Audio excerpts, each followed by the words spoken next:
It's the unfair advantage that you are rewarded by doing what most people will not do.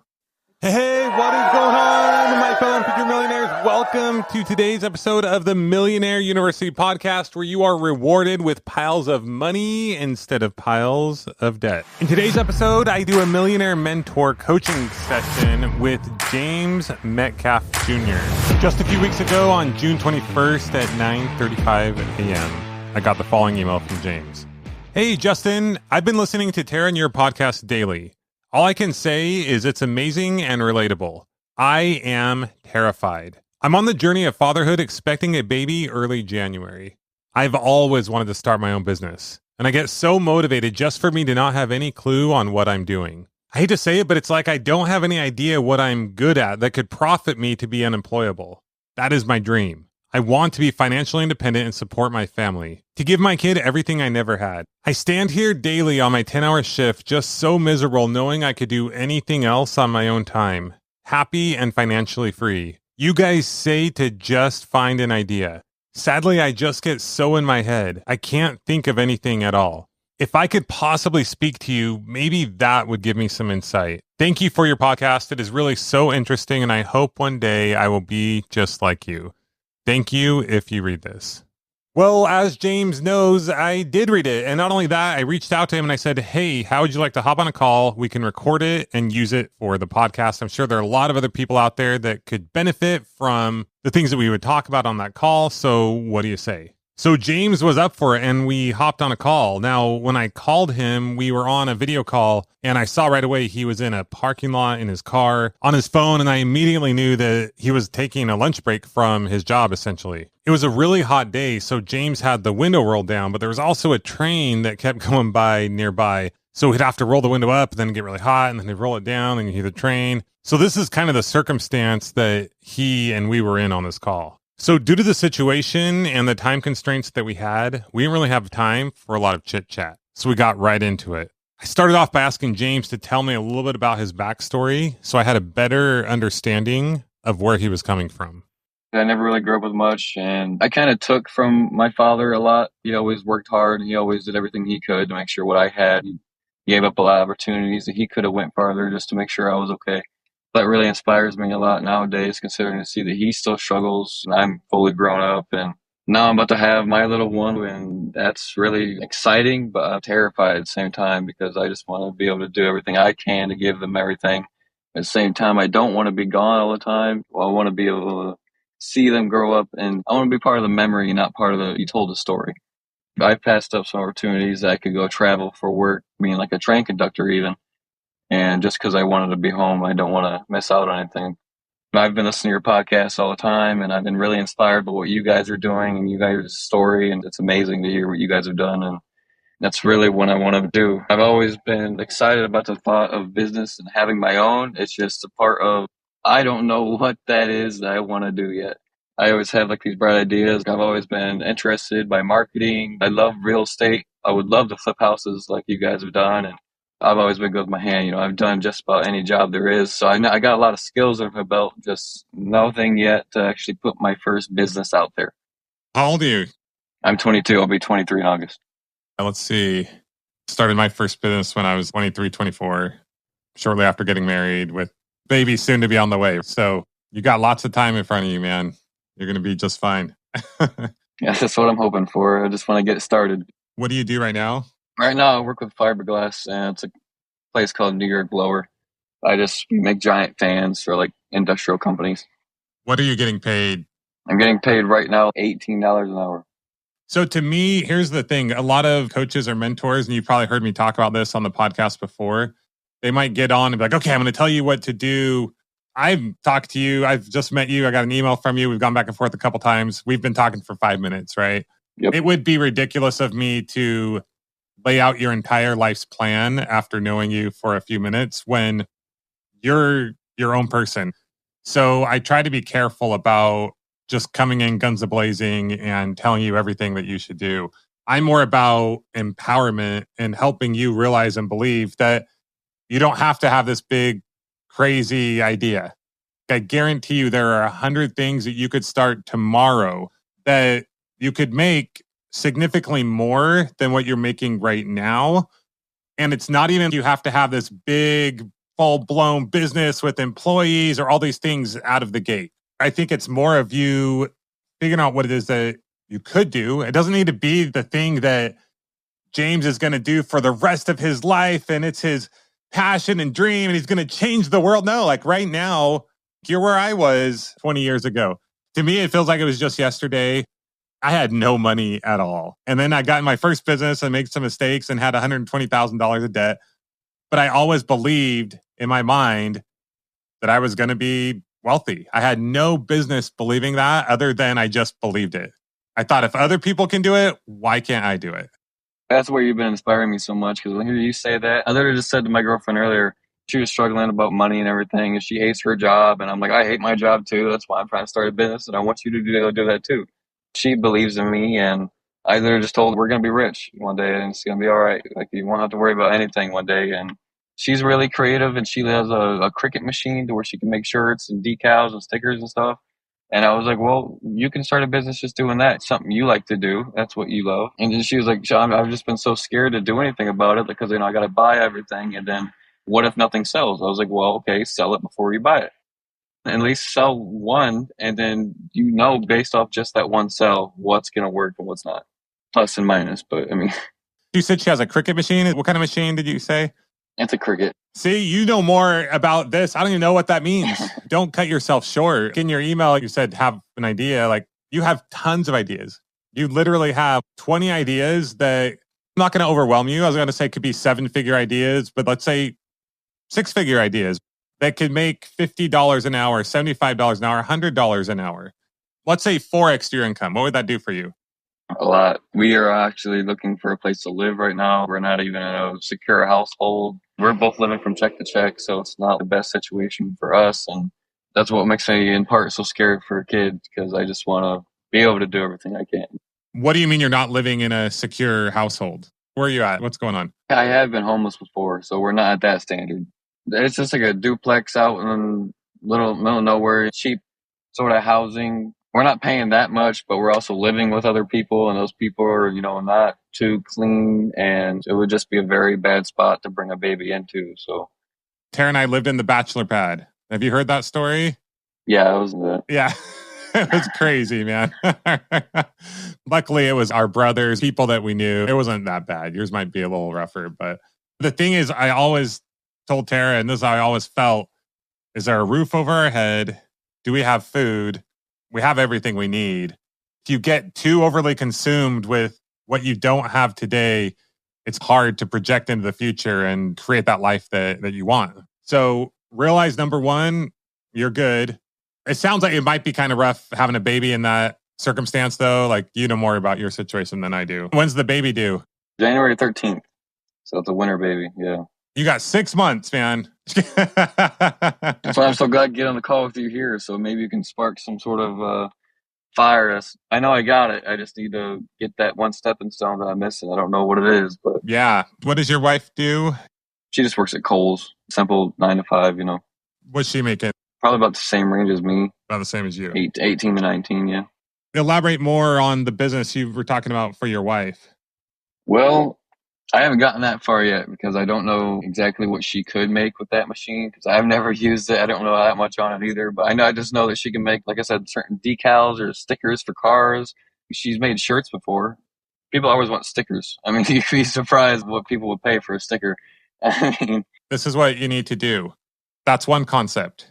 You said you didn't have an idea. You got an idea. Okay.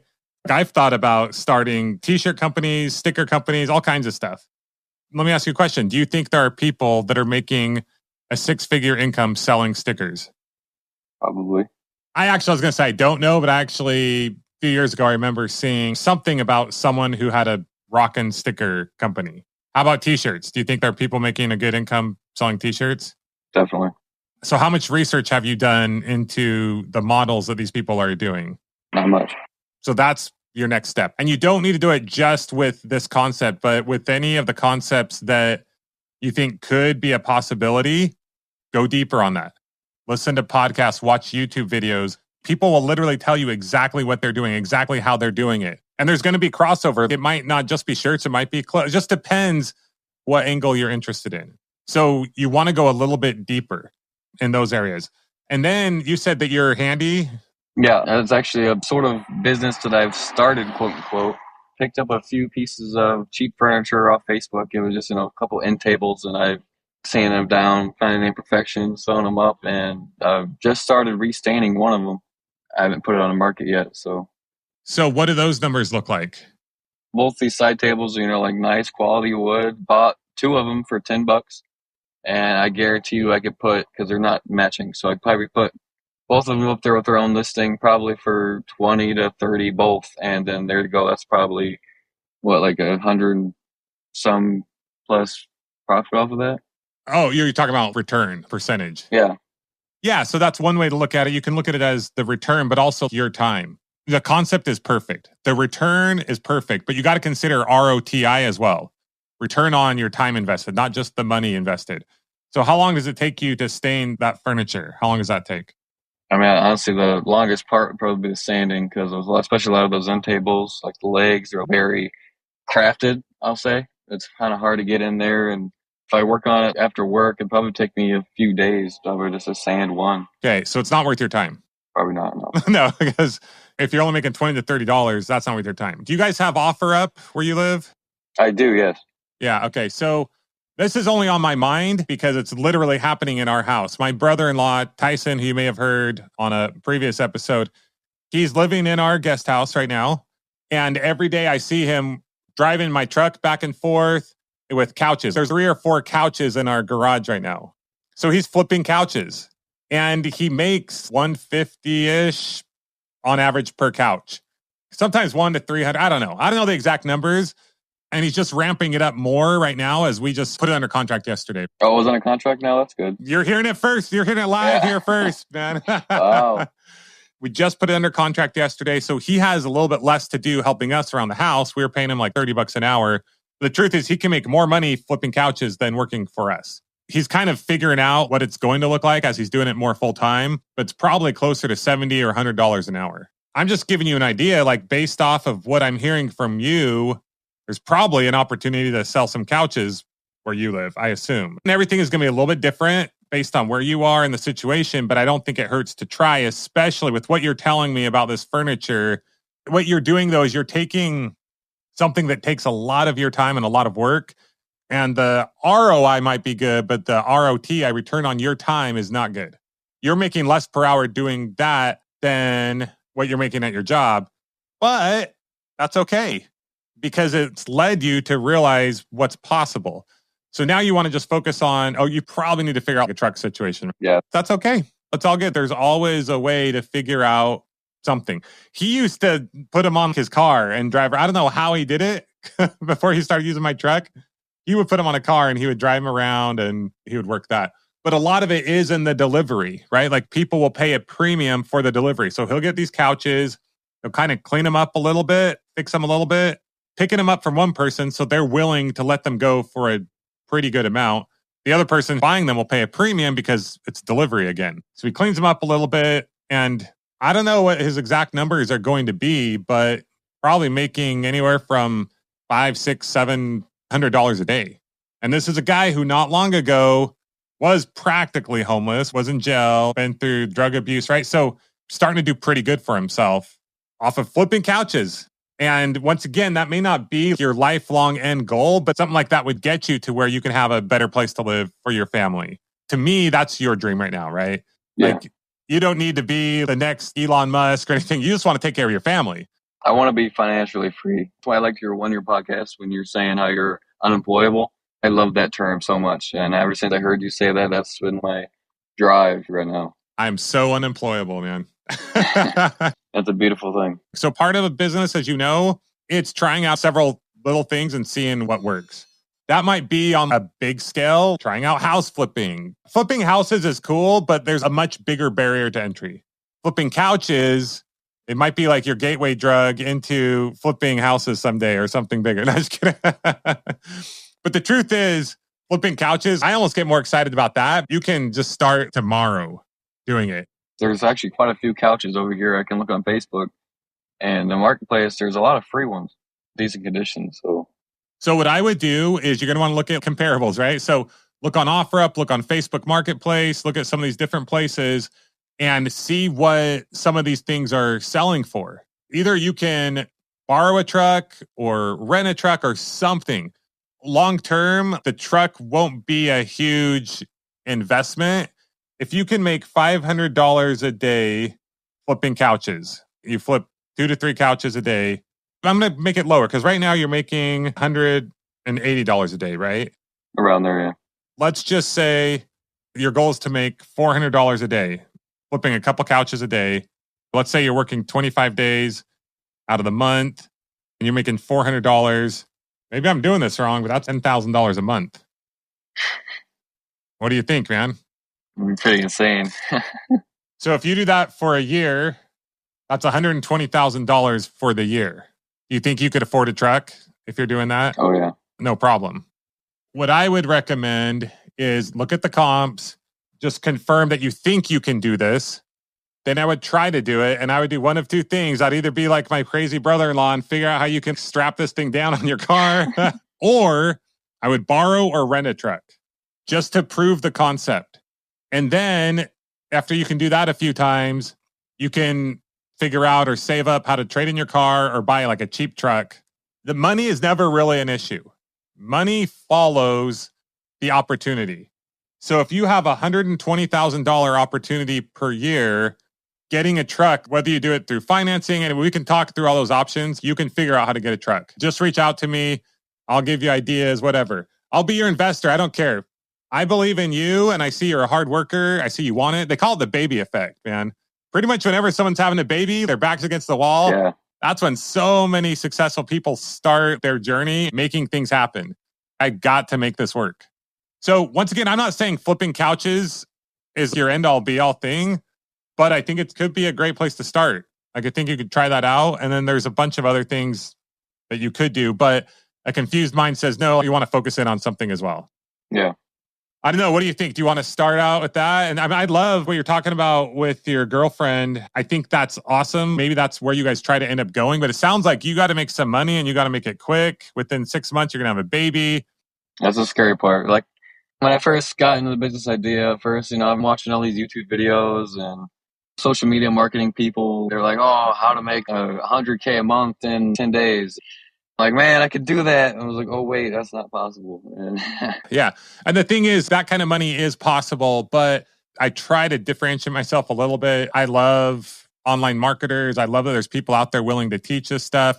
But a lot of times you'll have someone who they have their core product or core thing that they're trying to sell, and they try to push everyone to that thing. So like the one guy I was mainly watching about all those videos, he gave a lot of great tips on his videos, but then he would point out about how he has a course, and you go on that course, and that's $1,000s a month. I'm like, holy crap, man! Like I don't have that, or I would. Yeah. And I see all those videos about you got to invest in yourself in order to be like that. I was like, well, I'd love to. I just sadly I can't right now.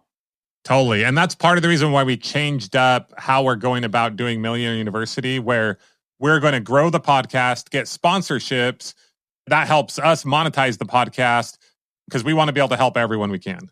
And that's part of the reason why I hop on with you and let people hear your journey a little bit. We'll have you back on later on, and we're going to be talking about how you doubled, tripled, quadrupled your income. If you can like double or triple your income within a year, that's awesome.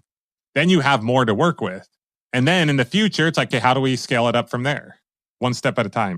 But yeah, there's a lot of people that they have a thing to sell and their only goal is to get everyone to buy that one thing. And they're talking bad about every other thing. And I'm like, no, you got to meet the person where they're at. What are their needs? When I started, I was selling satellite dish. That wasn't my ultimate dream, but it's what helped me pay the bills and got me one step further along. You want to try flipping couches, you think? I think I might. Man, the worst I can do is look into it. Do a little bit of research. And once again, if you come up with a different idea, that's cool too. You got car detailing, you've got lawn care. Try to find something that you can do, some kind of service business I would recommend for you to start with, because that's stuff you can do tomorrow. Actually, I can too, because I was a certified technician. I know cars. I can do brake jobs, all that sort of stuff. Me right now, just getting myself out there. Are you a pretty good mechanic? Yeah, I've had 23 cars, so I mean. Whoa. Oh, man. Oh, you won't have a problem getting a truck either, right? So your number one goal right now is to find something that just allows you to increase your income. Our goal isn't go out and hire 20 employees right now or spend tons of money on marketing or start a podcast or a YouTube channel, because creating a bunch of content, that's going to take a year, 2, 3 to get anything going, right? For the most part, there's nuance there. You don't have like a ton of money to invest. You're just trying to increase the amount of money you're making per hour. That's it. And there's a ton of things that you can do. If you do it for someone else, they're going to be the ones taking all the cream out of there. So you got to be the rainmaker. You got to be the one creating this opportunity, because then you're the one who's getting paid 50, 60, 70, $100 per hour. Does that make sense? Yeah. And then someday, once you have that consistent 50, 60, $100 an hour, then you can hire other people that you pay $18 an hour, $20 an hour to work for you, to where you're making $25, $30, $50 an hour off of other people. And you're helping give them a job. That's true. Because you're now in a place where you are having a baby, you're in a relationship, you need to increase your income, but there are people who just need to make that $18 to $20 an hour, and you're helping them out too. Look into a few of these things. When do you want to get back to me and let me know what the thing is that you're going to focus on? How about Monday? Okay, love it. So let me know what you're going to focus on. And then from there, it's just about accountability. It's about doing it. It's about getting traction. Not to get crazy, but in my opinion, with how fast I move, if you can prove this concept, there's no reason why you couldn't be quitting your job in a couple of weeks from now. Like, I'm serious. Like, are you going to do it or are you not going to do it? The focus that you're having, once again, is not go and start this business. Is going to take a year or two. No, you just need to increase your income right now. Once you increase your income, get yourself in a better situation, you feel more confident, you have a little more capital, a little more time, whatever it is, then you can look at some of these other things. For the next year, it's just about doubling, tripling, quadrupling your income. That's it. Otherwise, confused mind says no. If you're thinking of 1,000 ideas, you're going to get analysis paralysis. Very true. So I'm throwing out a challenge to have this figured out within a couple weeks, maybe put in your 2 weeks notice in 2 weeks. So within a month before summer's over, man, I think you could be self-employed and making 2 to 3 times the money. All I can do is do it. Yeah. Don't overcomplicate it, man. So many people overcomplicate. Like, it's not, you just got to find something that you can do, go start taking action on it. And then once you are able to quit that job, then you have more time to put into that. You don't have a ton to risk because some people have the golden handcuffs, right? So in a way, it's a blessing. Look at your situation as a huge blessing. I had nothing to lose. You have nothing to lose because you just go out and get another $18 an hour job if you want. But there's no reason a guy like you should be making, you're just worth more. Your time is worth more. So I know I can do it because last week we were out to lunch and I was sitting there talking to my grandma and my stepmom. I'm like, I'm going to start a business. And they're like, oh, you can't do that because it'll just cost so much money. You know how much money is required to start a business? I'm like, nothing. There is no money required to start a business. And then I referred to the furniture stuff. I was like, there's so much stuff on Facebook right now for free. There's free kitchen tables that are just straight wood, nice wood. There's free couches. There's free end tables that don't need work. I could just put them right back on and relist them. Exactly. You know, I can turn that profit so free, and then I can sell, say, a kitchen table, solid oak kitchen table. I could probably flip that from free to freaking $200-$300 for a kitchen table. Right off the bat, I'm already making, return profit out of nothing. You said you don't have any ideas. You have ideas. Come on, man. You just got to believe in yourself. I just don't give myself credit enough. You've given me 5 or 6 ideas just in the short time we've been on this call, man. There's so many things you could do. If you have one of those things for free, let's say someone has it for you to go pick up today, how would you go get it? To pick up the end tables, I used my girlfriend's car. She has a Ford Escape, I think. So it's got a hatch, it's got a little bit more room, and those seats go down, so I could probably even fit bigger furniture in there. It's like, I like a smaller couch. And then if I really need it, my dad might be available, and he has a truck, so I can always probably get him to come get it. If I have to, man, I will tie something to my car. All right, I'll tie something. I don't got nothing up there, but I mean, I'll send you pictures of stuff that Tyson has done. He's done 2 couches, double decker on his car, driving around on the freeway. Wow. I'm not saying I recommend it, but where there's a will, there's a way. Yeah, now he's able to use our truck for a little bit, but don't let anything stop you, man. Just you reaching out to me. You know how many people reach out? Probably 1 in like 10,000, which is totally cool. I don't reach out to everyone who I listen to their podcast. I'm not saying you need to, but you have the desire, you have the will, you're willing to do things.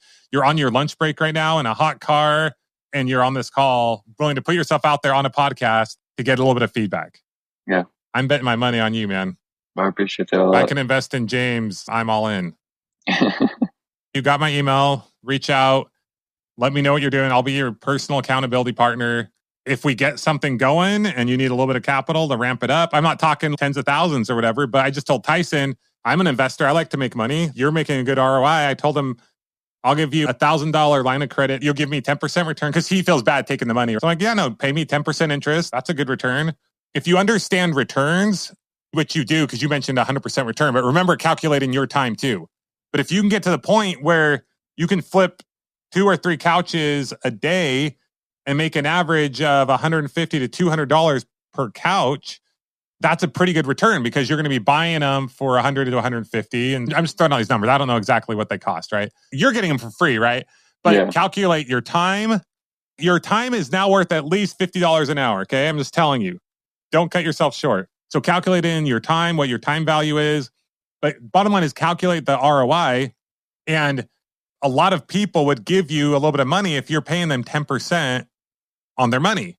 So if you borrowed, let's say $1,000 from someone and you pay them 10% annualized, do you understand that? Yeah. I didn't understand these returns till I was 26, 27. So you're totally good, man. So $1,000 times 0.1, because that's 10%, equals, that's $100 for the year. Paying them 10% interest, you're paying them, I didn't know I had to do that calculation. Everybody knows 10% of 1,000 is 100. So, and then you divide that by 12 because that would be your monthly payment. So you would be paying $8 per month to borrow $1,000. Am I doing that right? Sounds about right. I mean, I pay more than that just to listen to music. So, I mean. So my point is, don't let anything stop you because the annualized return is in the hundreds. If you can flip a couch, it only takes a couple days to flip a couch. The way you can turn the money and make the money is not your problem ever.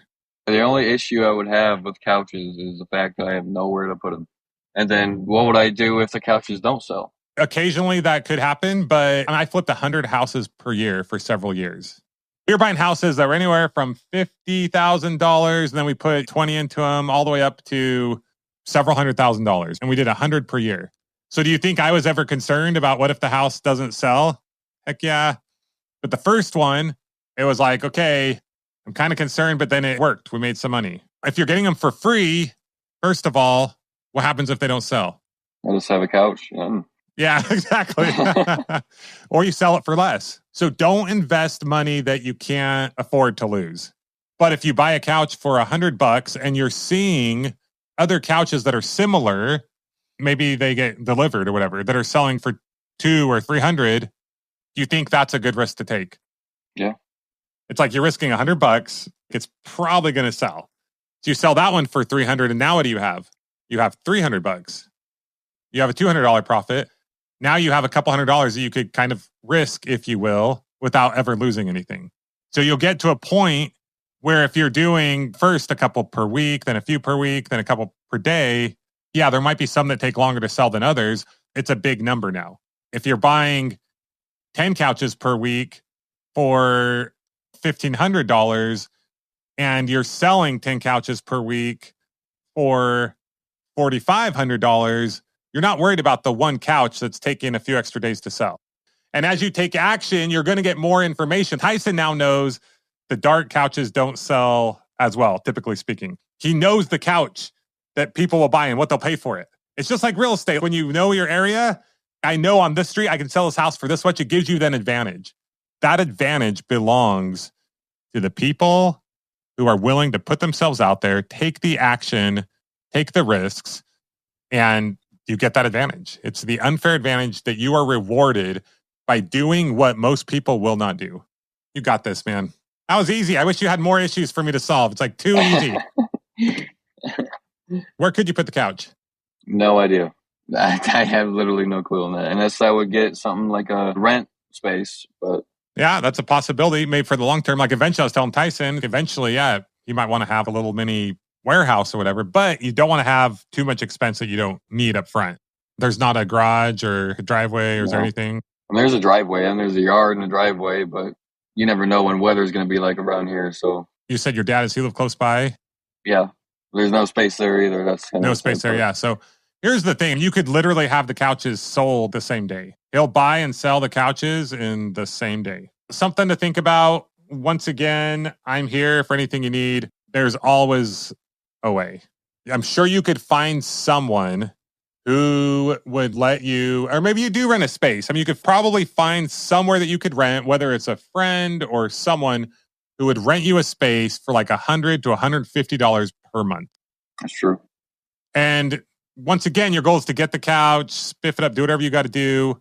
Maybe that could be an area where you kind of do that too. I don't know. But once again, the numbers we're looking at is your potential profit here is, I'm going to be conservative, but it's anywhere from $7,000, $10,000 per month. And that's without you like really pushing it and without you getting other people to help and all that stuff. So can you afford to pay someone $100, $200 a month to rent a space? Probably. Those are all things to look into. The amount of money you will make is directly related to the amount of problems that you solve.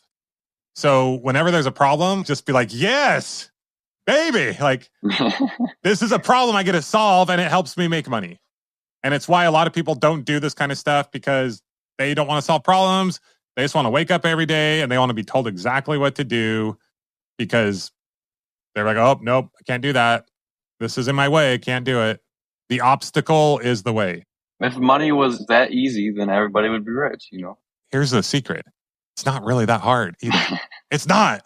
That's true. But for some reason, we tell ourselves that. And you're right. Don't go spend hundreds of thousands of dollars or risk tens of thousands of dollars on something that you're not sure what the result's going to be. But going and spending $100 for a couch that's worth a couple hundred or $250 or $300, whatever, right? It's kind of a no-brainer. Yeah. People who own businesses, they've just figured out I can get other people together and pay them a certain amount of money, and they'll make me more money than what their time is worth. People are willing to devalue their own time and give that to someone else for that person to tell them what to do with their time. And it's cool. It works for those who decide to become entrepreneurs. But sometimes I'm just like, why would someone do that? And it makes sense to do at a certain time and place. When you're young, you got to learn how to work and figure things out. It's all good. But if I were you, and you are, it sounds like, I'd be stoked that's how it works. And people are willing to do that. But for right now, just go and prove your own hourly rate. Just a foot in the door, I believe that it slowly goes up from here. I mean, of course, it's going to be up and downs, but as long as you keep trying to go up, then there's only one way.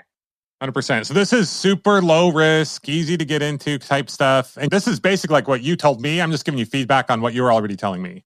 Look for things to flip. Make sure there's a high ROI, but even more importantly, return on your time. You can work for yourself and you can end up making $10 an hour. You don't want that to happen. It's one thing if you're making just a little bit, doing something that's going to take several months to build up to, but no, we want to get you making money like tomorrow. 2 weeks, that's the goal. 2 weeks to give you 2 weeks. Let's figure it out. All right, James. All right. Hit me up anytime, man. Keep me posted. All right, thank you. Let's give it up for my boy, James. James and I have been staying in contact since this call, and just a couple days ago, I got the following email. I'm coming up with more and more ideas as the days go by. Man, it's exhilarating when ideas are flowing. I'm currently listening to a wide range of entrepreneurial podcasts and learning a lot. You personally propelled my life in an amazing way. At this point, I'm trying to surround myself with people of the same goals and lifestyles of my own. I want knowledge. I know I can do something absolutely amazing someday, taking care of my whole family. P.S. I want to thank you again. I've never had a person actually say they believe I could do something big. And for you, someone I've never met, to say that, I believe you. And now I just want to leap. Well, James, I just want to say to you personally and on Tara's behalf and on behalf of the entire MU community that we do believe in you. I have no doubt that you can and will reach your goals. It will be messy. There'll be bumps along the way. That's what life is all about. But as you take effective action where it counts, you can and will change your financial and life circumstance for you and your family. So we wish you all the success in the world, and we look forward to following your journey and staying in touch and seeing what you accomplish over these next few months and in the years to come. So after re-listening to this call with James and some of the conversations that I've had with my kids the past day or two, and Tara and Tyson, I've been thinking a lot about the word empowerment and exactly what it means. In fact, I just looked it up and this is what it says.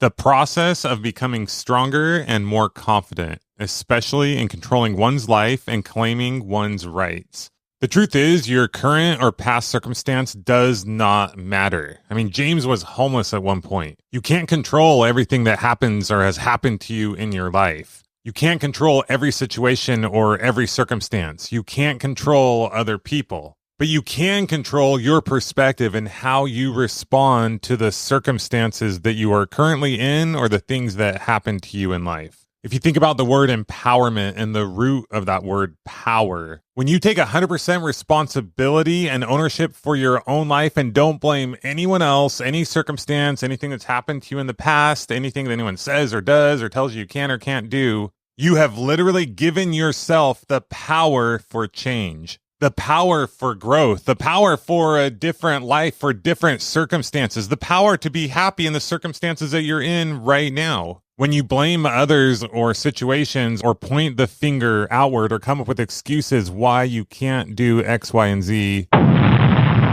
your power is immediately gone. You lose your power. You gave up your power. You gave it to someone or something else. So now think about this.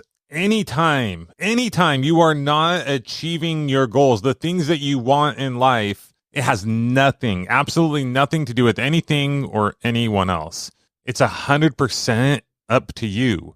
Now, I don't want to say it's 100% your fault, but the responsibility does lie with you. And if you think it is because of someone or something else, if you think it is because of your financial situation, the way you were raised, the color of your skin, where you live, how smart you are, what you look like, anything at all, then you have lost your power. You've lost your ability to make that happen, to make that change in your life. So my challenge to you as you're making your goals and as you want to make change in your life, the things that you want to do, and something's not going perfectly, ask yourself, what can I do differently? How can I make this work?